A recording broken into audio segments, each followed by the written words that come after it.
Why do I do these things to myself? It is day 5 of the winter storms that have kept me trapped inside my house. It's below freezing right now, and here I am talking to a camera. I hope you guys know how much I love you. Okay, all right, I can do this. It's for the children. For the children!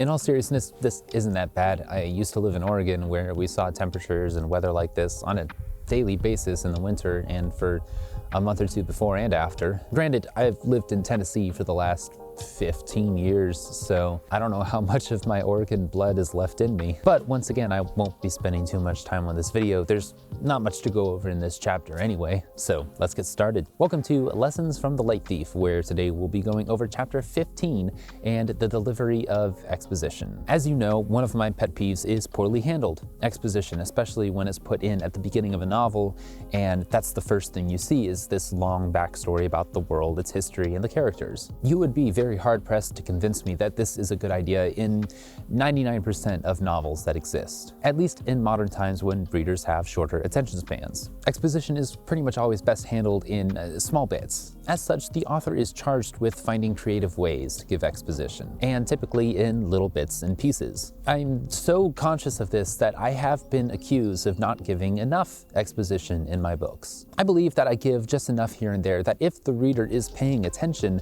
they'll glean a lot about the story and its world if they just read the book. For example, if you've been paying attention, you know that the Light Thief is set deep underground in a web-like series of caves, tunnels, and domes that protect human civilization from a dangerous overworld that has since been destroyed a long time ago by an unknown disaster.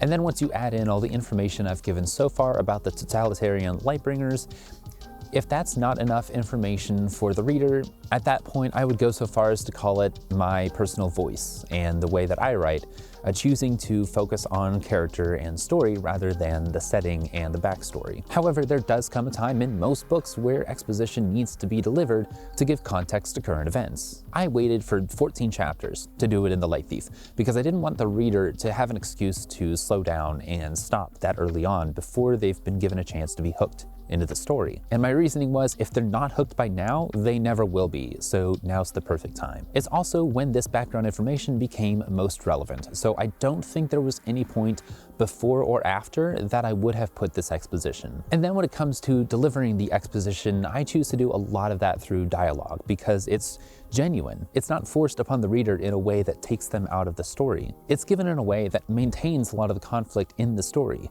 through the dialogue. It is one of my favorite ways to give exposition. I don't only give exposition through dialogue, but I do it a lot in this way for that reason. But looking back, I think this is where I might have made another mistake in this book. I gave too much exposition. I lingered too long on the backstory, and while it is important, it just may have gone on a little too long. If you've read this chapter, you can let me know down in the comments because I'd like to hear your input. And when I wrote this chapter in particular, I don't think I had any plans at the time to write a prequel that would pretty much explain everything. Now, of course, even with a prequel, I would still have to include a lot of this exposition anyway, but looking back, maybe it was just a little too much. It also would have been a great opportunity to give a little bit more mystery and intrigue about the events that happened before the Light Thief, which I did to some extent here. But you also have to wonder whether or not that would have been worth it because the prequel doesn't happen until book 4. A long time to wait for a reader expecting any explanation for the events that happened before the Light Thief. What is your favorite way to deliver exposition? Let me know down in the comments below, and then for the next video, be sure to read chapters 16 and 17. I think the only reason I'm not terribly sure is because I didn't bring my book out here because